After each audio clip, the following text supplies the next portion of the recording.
It's hard to believe that 2025 is already coming to an end, but here we are in December. This year I read a little over 60 books, which is the most I've ever read in a year, and I actually ended up tier ranking all of those, so if you're interested in it, there's going to be a little screenshot towards the end of the video, so if you have any questions about those books that I'm not going to talk about here, feel free to leave it down in the comments. Happy to tell you what I liked or disliked about those, but in this video we're going to focus on just the top 10 for my 2025, and there's only one stipulation on this list, and that's I can only have one book from each series, because otherwise, honestly, my top 3 would have been from the same series. I think that pretty much takes care of all the housekeeping items, so let's jump in. First up at number 10, we have Howl's Moving Castle by Diane Wynne Jones. I feel like most people don't even realize this is a book and only view it as a movie. This is the perfect intro to cozy, whimsical fantasy. And honestly, if you like the movie, you should really give the book a shot. The story follows Sophie Hatter, the responsible eldest daughter who stays at home to run the family's hat shop while her younger sisters chase their dreams. But after a run-in with the Witch of the Waste and being cursed into an old woman's body, Sophie decides she has nothing else to lose. So she marches straight to a wizard's walking, steam-belching, chaotic castle of a mansion and strikes a deal with a eccentric and potentially heartless Wizard Howl. Inside the castle, Sophie finds herself juggling fire demons, chaotic magic, shifting doorways, and all of the theatrics that comes with living with Wizard Howl. What starts as a quest to break her curse turns into a charming little adventure full of secrets, bargains, and a surprising amount of self-discovery. What makes this book stand out is its charm. Diane Wynne Jones blends whimsy with such sharp character work that it feels light without ever being shallow. Sophie's relationships with everybody in the castle are definitely high points for the book, but it's specifically her relationship with Howl that steals the show. They're both incredibly stubborn people, but they end up pushing each other towards becoming better people, whether they meant to or not. And of course, we can't forget the castle. It's basically a character in itself, and it's basically a walking maze of rooms, portals, clutter, and personality. Overall, Howl's Moving Castle is fairy tale energy with very modern humor. It's not a big action fantasy, and there's not a lot of heavy world building. It's just pure magical comfort. That brings us to number 9 on the list, which is The Anxious Generation by Jonathan Haidt. And I know what you're thinking, a nonfiction makes your top 10, but it's seriously that good. The Anxious Generation is one of those nonfiction books that hits hard because it doesn't feel theoretical. It feels immediately relevant, and if you're a parent, or you're thinking about becoming a parent, or you're an aunt or an uncle, I got choked up because it made me think of those drug commercials. If you're pregnant or thinking about becoming pregnant, either way, you need to read this book. If you've ever felt like there's this explosion of mental health issues in the United States and the world, and you don't think it's just because we've gotten better at diagnosing stuff, honestly, you're right. Jonathan Haidt breaks down why anxiety, depression, and loneliness have exploded over the past decade in kids and teens, and he tracks it down to one specific shift in our culture, and that's when we shifted from what he calls a play-based childhood to a phone-based childhood. He shows how kids used to get real-world experience in the form of playing, of roughhousing, of figuring out friendships face-to-face, and he shows how much of that development has shifted to online, and a lot of it is being fueled by algorithms that amplify anxiety and social comparison. And he lays it out in an incredibly readable way. He takes neuroscience, psychology, and data from around the world and presents it in a way that just makes you sit there and go, oh, yeah, that makes sense. What I love most about this book is Jonathan Haidt doesn't just present all of this information to promote doom and gloom. He provides actual solutions to parents, to schools, to communities, to kids themselves, and it's not all just phones are bad. It's a clear and concise argument about how to rebuild resilience among kids in both their offline and their online lives.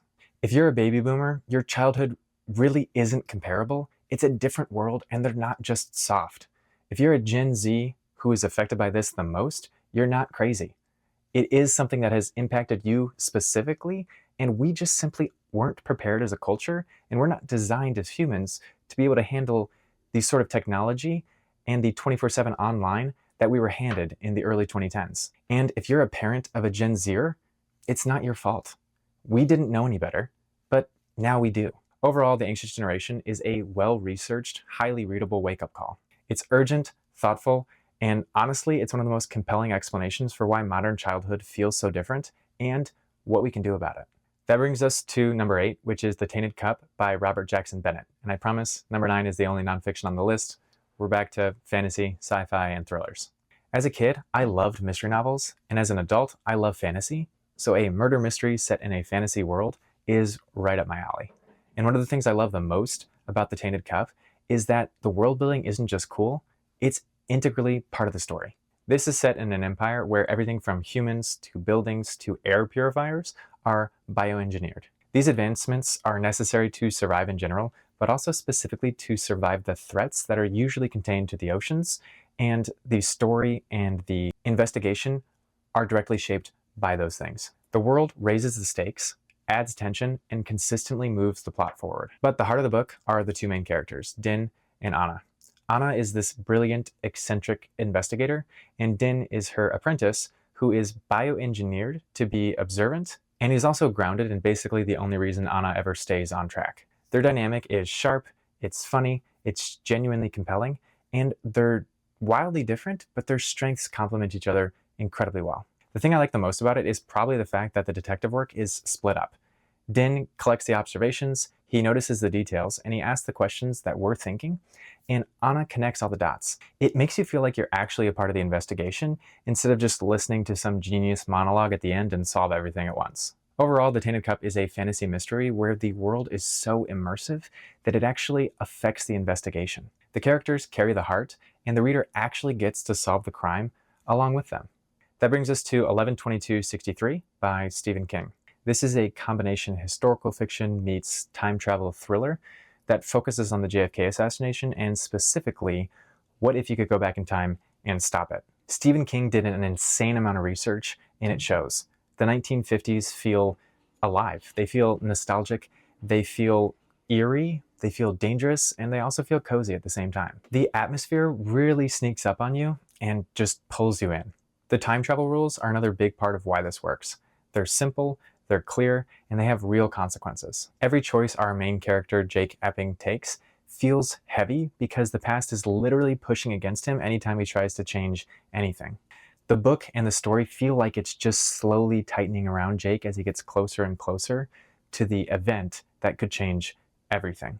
What surprised me most is how personal this story becomes, because you go in expecting this historical thriller, stop JFK assassination, and you end up getting this story about exploring love, exploring what responsibility means, and also exploring how small decisions really matter. Overall, 11/22/63 is immersive, it's tense, and it's way more emotional than I expected. It's Stephen King going outside his normal genre of horror and dabbling in historical fiction and thriller, and he does it so well, as you would expect from Stephen King. That brings us to number 6, which is The Black Prism by Brent Weeks. This is an epic fantasy novel that really drew me in because of the characters. You keep turning the page because you want to know why they do what they do, what plans and schemes they have, and also a lot of them are just incredibly funny and charming. They're messy, they're funny, they're morally complicated, and they make choices that feel understandable even when they're questionable, because honestly, you're probably questioning everything else that you knew prior to that scene anyways. Gavin Guile especially is one of the most fascinating characters I've read in fantasy. He's confident, he's charming, he's powerful, he's manipulative, and his motives are only ever hinted at and never truly revealed. So honestly, by the end, I'm sitting there questioning if I've been rooting for the bad guy the entire time. And Kip's arc is simultaneously heartwarming and heartbreaking. It's about a character who has fate happen to him and what he chooses to do with that. The humor in this book also lands way better than I would have expected. For how the story starts, Brent Weeks sneaks a lot of humor into the dialogue that helps keep things light when they otherwise wouldn't be. You cannot talk about this book without talking about the magic system. It is incredible. It's one of the more beautiful magic systems because the magic is based on light, literally the colors of the prism. Each color has a different strength, different rules, and different psychological costs that really add depth to the world and depth to the characters that draft those colors. As you learn more about the colors, you learn more about the characters. It's incredibly fascinating because the more you learn, the more complicated not only the world becomes, but the characters as well. What surprised me most about this book is how morally gray it becomes, because it doesn't necessarily start that way, but the deeper you get, the harder it is to truly decide and understand who's actually right. Overall, The Black Prism is a character-first epic fantasy with great humor, a wildly intricate magic system, and way more moral complexity than you expect going in. Next up is Harry Potter and the Half-Blood Prince by J.K. Rowling. This is my first read-through of Harry Potter. Over the last 2 years, I've read through the entire series, and I loved it. And Harry Potter and the Half-Blood Prince was specifically my favorite of all 7? 6? The movies really throw me off on how many books there are. 7. I just turned around and counted. There's 7. Harry Potter and the Half-Blood Prince is the book where things kind of shift from magical school adventure to something deeper and darker and more character-driven. And it's less about who Harry is right now and more about who Harry's going to have to become. And you really feel the weight of that for not only Harry, but his friends as well. In the 6th year, Harry starts working directly with Dumbledore, and we start getting actual answers about Voldemort's past. We get real memories that show us how he became the most feared wizard in the entire world. Those chapters give this sort of slow burn tension, this almost mystery feel that really adds breadth and depth to the entire world of Harry Potter. Meanwhile, Hogwarts feels very different. The tensions are higher, secrets are everywhere, and in the book specifically, we get way more depth than the movies ever gave us, and also we actually get character development from Ginny Weasley. We actually get a real character rather than just a girl on the screen, which was a very pleasant surprise for somebody who's only ever seen the movies. And then there's Harry's Potions book, this very old scribbled in notebook written by someone called the Half-Blood Prince. And I assume everybody knows at this point, but I'm still not going to give spoilers. So if you know, you know. Best character in the series, in my opinion, which I don't really think is that hot of a take. I feel like he's a lot of people's favorites. Anyways, the Potions book and the notes inside it give Harry a massive edge, but also put him into some questionable gray areas and into some conflict with Hermione. What makes this book stand out the most is its atmosphere. It's cozy 1 minute, and then ominous and dark the next. The character work is great too. Harry is more driven and flawed, Ron and Hermione are juggling tension and humor, and Draco gets his best and most complicated arc in the entire series. The Half-Blood Prince feels like the calm before the storm. It's mysterious and emotional, and it's just setting everything up for the finale, and it's one of the most layered books in the Harry Potter universe, and it is my favorite. I don't know if by far is the right word, because The Deathly Hallows is pretty close behind, but it's definitely my favorite. Also, shout out to my wife who finally convinced me to read this series. It was her favorite series as a child, and one that I never actually read, and I'm really glad I did. So, thanks, Casey. That brings us to number 4, which is The Strength of the Few by James Islington. Now, if you want a deeper dive into this, I've actually done a video specifically about this book, but the thing I like the most about this book is just how ambitious it is. This book is doing a lot all at once. It's a Norse-inspired fantasy, it's a dystopian story, and it's a Roman-inspired fantasy sci-fi book all at the same time. And somehow James Islington pulls it all off without making it feel messy. One of my favorite parts about this book was the world building, and specifically the focus on ancient civilizations. There's so much ambiguity around what these cultures were, what they left behind, and what people think they know about them. And the book leans heavily into this mystery, letting some questions remain unanswered, while slowly peeling back just enough to keep the tension high. You're never quite sure if uncovering the truth is going to be the solution or disaster. I also love the new side characters that get introduced in this book. They're not just there to fill space. A lot of them have some real emotional depth, and some of the quieter moments with these characters hit incredibly hard and add depth to the narrative without slowing it down. And as a sequel, this book does exactly what I want. It answers a lot of the questions from the Worldbuilding, but in a way that raises even new and sometimes bigger questions. You get payoff, but you definitely don't get closure, and the cliffhanger at the end is brutal in the best way because it makes it impossible not to want the third book immediately. This is a bold, genre-blending novel that expands the world, deepens the mystery, and I think that's exactly what this sequel needed to do. Number 3 on my list is Yumi and the Nightmare Painter by Brandon Sanderson. This book pulled me in immediately, and one of the big reasons is just how different the lives of Yumi and Painter are. They lead lives that could not be more different. Yumi lives in an incredibly rigid, ritual-based world where her entire existence is based on doing things exactly right. Whereas Painter, on the other hand, lives in a almost cyberpunk world where nightmares literally manifest, and his job is to paint them away at night. And he does so in the quite opposite of rigid and ritual-based, because people tell him to paint a certain way and he refuses to do it.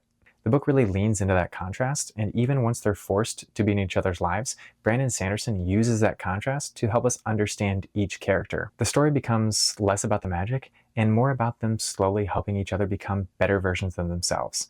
And not by one of them fixing the other, but by them both truly and honestly trying to understand the other and supporting them along the way.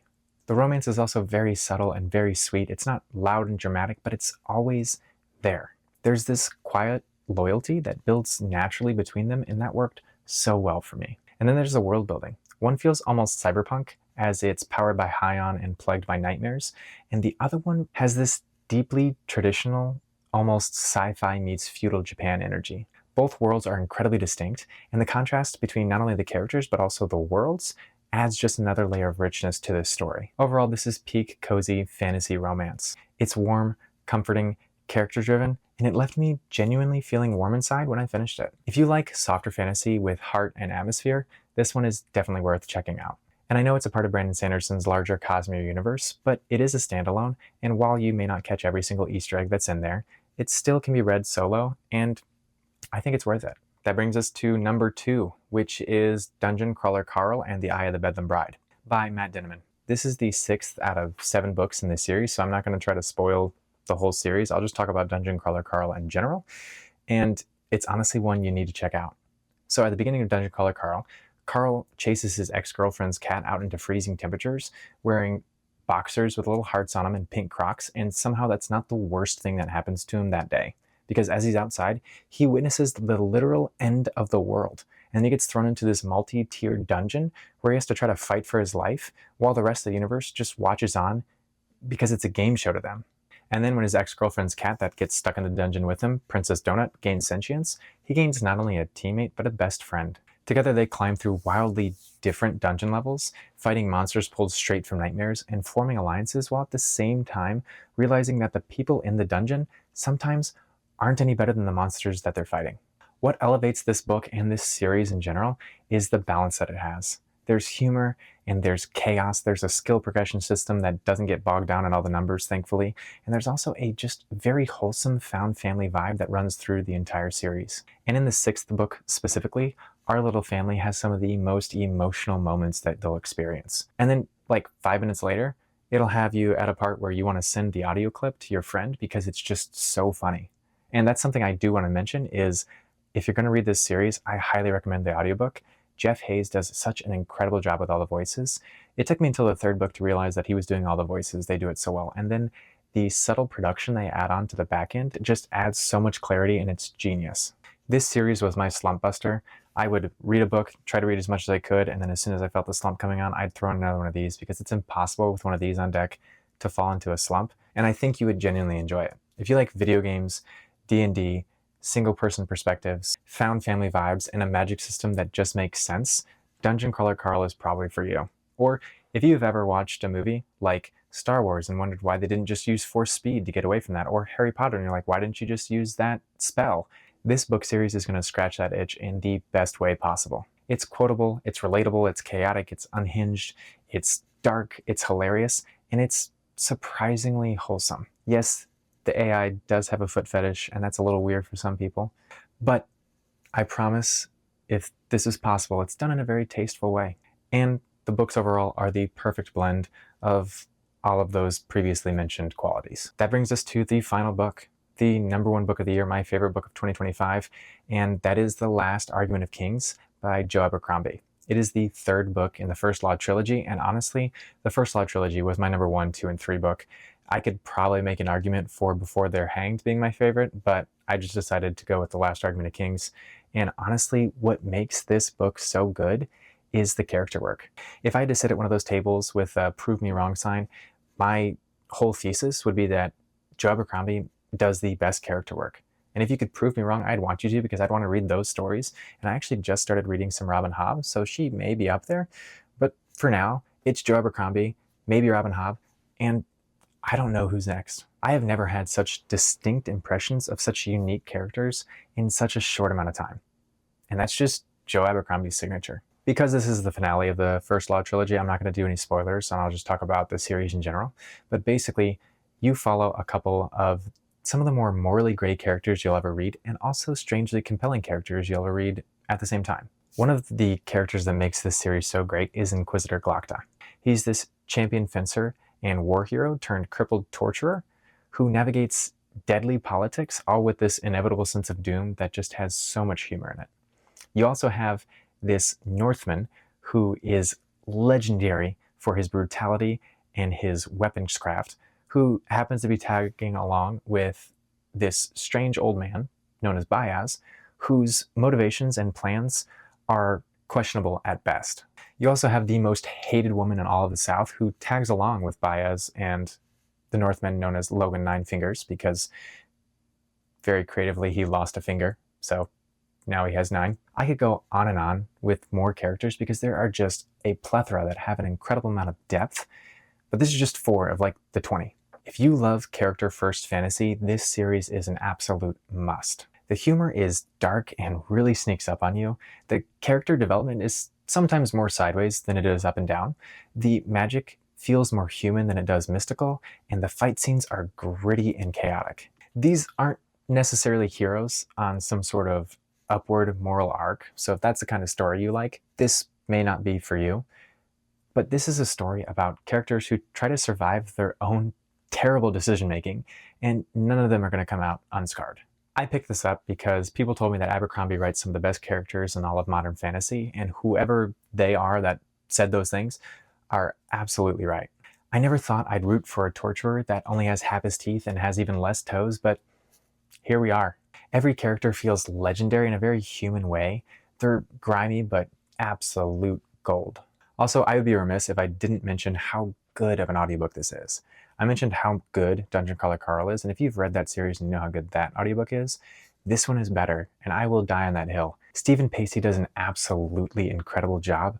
All the voice inflections and intonations that he includes for each individual character makes them so unique, and he goes through thinking about these characters so much that one of the characters, Inquisitor Glocta, who I mentioned doesn't have any teeth, when Stephen Pacey is doing his internal monologue, he talks normal. And then as soon as he talks out loud, he has a lisp, because he would have a lisp. And how distinct and unique these characters are, Stephen Pacey just adds a whole nother layer with his narration, and it is absolutely incredible. Obviously, these books are great if you can only read them, but if you can, and you have the ability to listen to them, I would highly suggest it. If any of that sounds up your alley, don't wait as long as I did. You owe it to yourself to read this trilogy. And although I haven't got to them yet, there's more books set in this world that I've heard are even better. I'm already kind of mentally reserving them a place on my 2026 top 10 because if they're better, there's no way they don't make that. Also, here's a tier list of all 60 plus books I read this year. I didn't actually make a video of this because I felt like 60 was a little much, but if there's a book on there you want more info about or my thoughts on it, feel free to leave a comment. I'd be happy to comment back what I thought of it and what I liked about it, what I disliked. But are there any books that you think I should read in 2026 that you think would make my top 10 of 2026? I'd love to hear them because I'm always looking for new suggestions and new recommendations. If you enjoyed the video, please like and subscribe. It really helps out the channel and you'll get notified when I post, which is every Thursday. And actually next Thursday, if you didn't see the short, my wife actually went through my Goodreads shelves and picked some books off of my TBRs there and wrapped them for me. So we're actually going to be unwrapping some books for my TBR over the next 2 months, and I'm excited to see what I get. So join me then. Until then, though, stay healthy, and I'll see you for the last week of 2025. I'll see you then.